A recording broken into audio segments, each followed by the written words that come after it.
يا نفس إن لم تظفري لا تجزعي.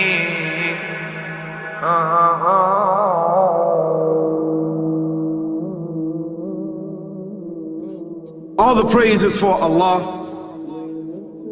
who is the author of all existence and the most generous to his creation, while he is also the all-compelling. He is the only one worthy of our worship, having no partners, no associates, no sons, no daughters, no one whom he must consult, and no one or anything which has any comparison with him.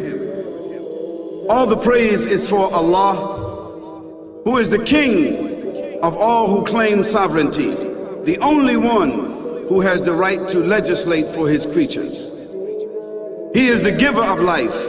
He is the causer of death, while death has no effect upon him, because he is the ever-living, the self-subsisting, the eternal and the only absolute. All the praise is for Allah, who has power over all things, and there is in reality no power and no strength, no influence to cause benefit or detriment except through him.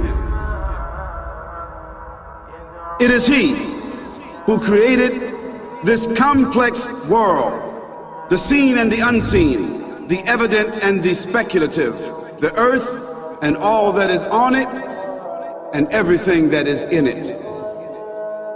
It is he who sent his messengers and prophets, alayhimus salam, with the common message of strict monotheism, which simply means that there's absolutely no one worthy of worship, no one worthy of our obedience except the Almighty, the One, the Absolute, and who has no partners.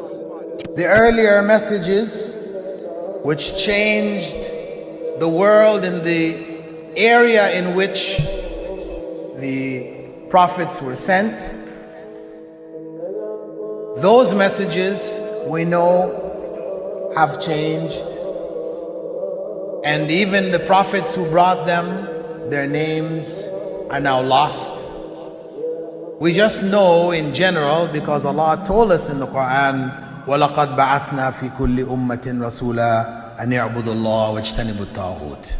I've sent to every nation a messenger, calling people to worship Allah alone and to avoid the worship of false gods. This essential message has been preserved in Islam in a way that it was never preserved before. Not because the message was different, because it was the same message, but because of the fact that there would be no other prophets who would come after Muhammad sallallahu alaihi wasallam. So therefore that message now had to be protected. It had to be preserved in a way none of the earlier messages were preserved. I will relate this. What you say you have come to know 40 years back, and what you call the Big Bang is already mentioned in the book which I read, the glorious Quran.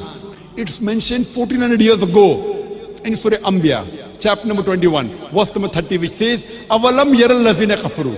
Do not the unbelievers see, anna samawati wal arda, kanat ratkan fataknahuma, that the heaven and the earth were joined together and we clove them asunder. What you're talking about, the Big Bang, I try to imagine compressing a spring. I push it closer and closer and closer together, so it's smaller and smaller and smaller. And I've stored a tremendous amount of energy in that spring.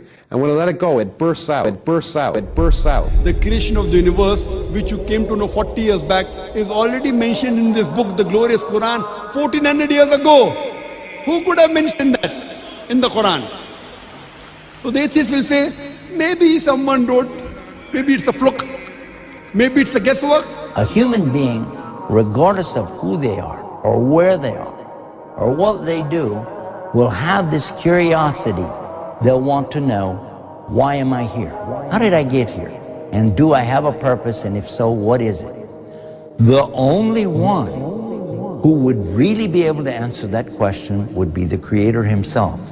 If there is a Creator, it would be up to him to tell us why we were created and what he expects from us and what this life is really about. Allah has shown the people from the time of Adam until right now, has shown the people what he wants from them. And it's a very simple thing, and that is that worship be for him alone without any partners. In fact, we know this life to be a test from Almighty God. That's why we're born, and that's why we die, because there has to be a beginning and an end for us to be tested on. The next life, after this life, no one will ever die again. A bad person or a good person. Both are brought back, and they continue to live in the next life, either in good shape or not so good shape, depending on how they did on the test. The worship of the God of Abraham, that was what was taught by these prophets. The Lord of the Arsh and Kursi. We're talking about the Lord of the worlds. Alhamdulillah Rabbil Alameen. We're talking about the Lord of the entire universe and beyond. The entire universe and beyond. You know, we live in this dunya, and we are fascinated with this dunya which Allah subhanahu wa ta'ala indeed has created in a beautiful manner. We're fascinated. There are over billions of people which live on this dunya at this moment in time. Over 6 billion people that live on the dunya at this moment in time. This dunya of Allah subhanahu wa ta'ala is so big that there is space in this dunya for billions and billions and billions or more people. But what is this dunya in comparison to what Allah subhanahu wa ta'ala has created out there? This dunya is insignificant. This dunya is meaningless to Allah. It means nothing. It is worthless. So worthless, compare it with the sun.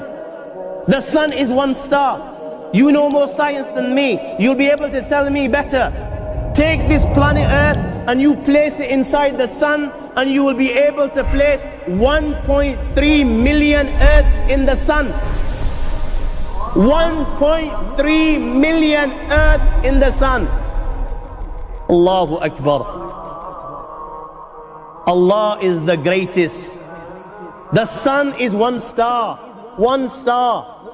There are stars out there which are millions of times bigger than the sun. You tell me this, that you need millions and millions of stars to make one galaxy. And then you tell me this, that there are zillions of galaxies out there. Let me tell you on top of this, my friend. After this, whatever you see above, when you raise your head and you look above, whatever you see above, the zillions and zillions and zillions of galaxies, let me tell you, this is everything there is within the first heaven. Everything there is within the first heaven, and Allah is the creator of 7 heavens. 7 heavens. And the distance between the first heaven and the second heaven is 500 years.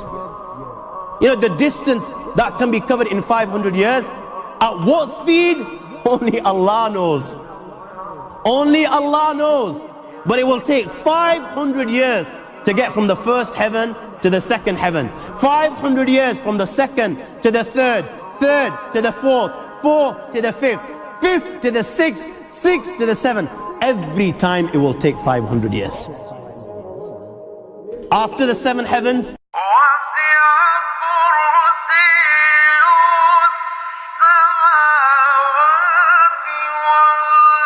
وَسِعَ كُرْسِيُّهُ السَّمَاوَاتِ وَالْأَرْضِ. You all read the Ayatul Kursi. You all know the Ayatul Kursi. After this, you have the Kursi of Allah. You have the chair of Allah subhanahu wa ta'ala.